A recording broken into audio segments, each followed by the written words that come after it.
కవిత గారు ప్రభుత్వాన్ని ఎత్తి చూపాల్సినటువంటి అంశాలు విస్మరించి ఏదో శుతిమెత్తగా ప్రభుత్వం దృష్టికి తెస్తున్నాం, విజ్ఞప్తి చేస్తున్నాం అనేది మాట్లాడి 2 ఏళ్లుగా కాంగ్రెస్ ప్రభుత్వాన్ని మేము నిలదీస్తా ఉంటే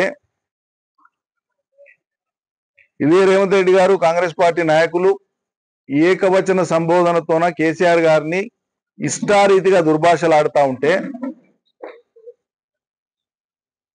అనగూడని మాటలు అంటుంటే, మరి అటువంటి అంశాల మీద ఏనాడు కూడా నోరు మెదపనటువంటి కొంతమంది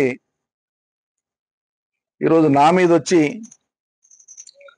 సభ్యత సంస్కారం లేకుండా ఓ తండ్రి లాంటి వయసు ఉన్నటువంటి వ్యక్తిని పట్టుకొని ఇష్టారీతిగా తనకు తానుగా మాట్లాడేది. ఇన్నేళ్ల కాలంలో ఎప్పుడైనా ఎక్కడైనా నేను ఆ అమ్మాయి ప్రస్తావన తీసినా ఒక్క మాటనైనా ఎప్పుడన్నా అన్నానా? ఒక్క మాట నన్ను ఎప్పుడైనా ఏ సందర్భంలో నన్ను ఈ రోజు వరకు తనకు తానే ఆయన నా గురించి పిచ్చి పిచ్చిగా మాట్లాడుతున్నాడు అని చెప్పి ఊహించుకొని కుచ్చేలేపేస్తాను ఇచ్చేలేపేస్తాను మాట్లాడుతున్నావు. సరే, అది నీ సభ్యత, నీ సంస్కారం. నువ్వు ఎవరి మీద మాట్లాడుతున్నావు, ఏ మాటలు మాట్లాడుతున్నావు లోకం కూడా చూస్తుంది. నేను అనని మాటల్ని అసలు ప్రస్తావనే లేదు. నీ ప్రస్తావన ఏనాడు కూడా మేము చేయలే, అవసరమే లేదు.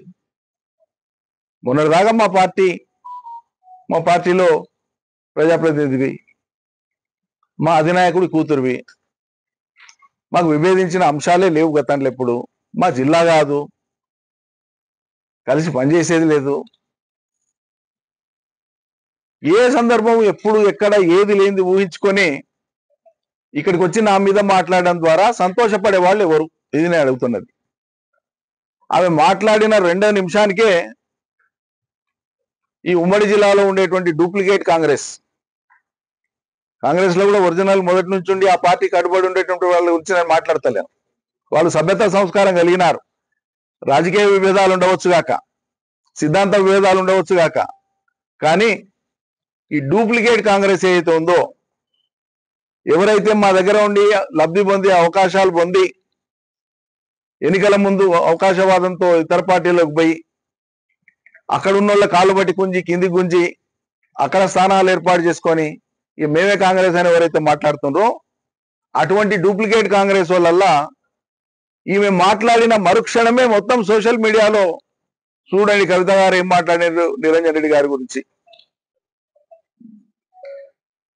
ఈయన 1 ఎకరాకు నీళ్ళు లేకుండానే నీళ్ళ నిరంజన్ రెడ్డి అని పిలిపించుకోండి. ఏం పిలిపించుకోలేదమ్మా, నీకు కావాలంటే ఆ టైటిల్ వాపసు కవర్లో పెట్టి రాసి పంపిస్తా, నీ టైటిల్తో నువ్వు సంతోషంగా ఉండు జీవితకాలం, లిక్కర్ రాణి అని. నాకేం అభ్యంతరం లేదు. నాకు ప్రజలు పెట్టిన నీళ్ళ నిరంజన్ రెడ్డి వద్దంటే విత్డ్రా చేసుకుంటా. నేను అడగలే, ప్రజలు నాకు ఇయ్యలే. వాళ్ళు పిలుచుకుంటారు ప్రేమగా.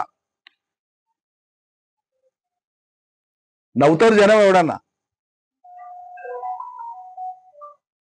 1,00,000 కాదు 1,25,000 ఎకరాలకు నీళ్ళు ఇచ్చిన కేసీఆర్ సారథ్యంలో, కేసీఆర్ చిత్తశుద్ధితో, కేసీఆర్ చలవతో, ఆయన ఆశీర్వాదంతో 1,25,000 ఎకరాలకు ఒక్క వనపర్తిలోనే నీళ్ళు ఇచ్చిన. మిగతా జిల్లాలోని ఉమ్మడి జిల్లాలోని సాగునీటి ప్రాజెక్టులు కానీ, విద్యా సంస్థలు కానీ, ఇతర ఇన్ఫ్రాస్ట్రక్చర్ కోసం కానీ సమిష్టిగా అందరం కలిసి చేసినటువంటి పని అద్భుతమైనటువంటి పని. 1 ఎకరాకు నేను నీళ్ళు లేకపోతే మరి కేసీఆర్ నీళ్ళు లేకపోతే వనపర్తి ప్రాంతంలో రేవంత్ రెడ్డి ఇచ్చిన నీళ్ళతో వస్తున్నాయా? నీ ఉద్దేశం ఏంటి? పంటలు రేవంత్ రెడ్డి ఇచ్చిన నీళ్ళతో పడుతున్నాయమ్మా? పాత వాటికి వెళ్ళి తెచ్చి ఇస్తున్నాడు. పాత అంటే 2017లో 2 బ్రాంచ్ కెనాల్స్ కి కేసీఆర్ గారు ఒక్కొక్కటి 25,000 50,000 ఎకరాలకు జీవోలు ఇచ్చి టెండర్లు పిలిచి పనులు చేయించింది. ఇది కాంగ్రెస్ పని అమ్మా, లేకుంటే రేవంత్ రెడ్డి వచ్చినాక చేసిన పని? పాత వాటికే పెట్టిందని చెప్తున్నాం. 69 మినీ లిఫ్టులు పెట్టించిన కేసీఆర్ ఇచ్చిన చలవతోన 1,000 ఎకరాలు వచ్చింది దాని కింద. అది కాంగ్రెస్ వాళ్ళు పెట్టినరా? 15 చెక్ డ్యాంలు కేసీఆర్ శాంక్షన్ చేయించిస్తే రాష్ట్రంలోనే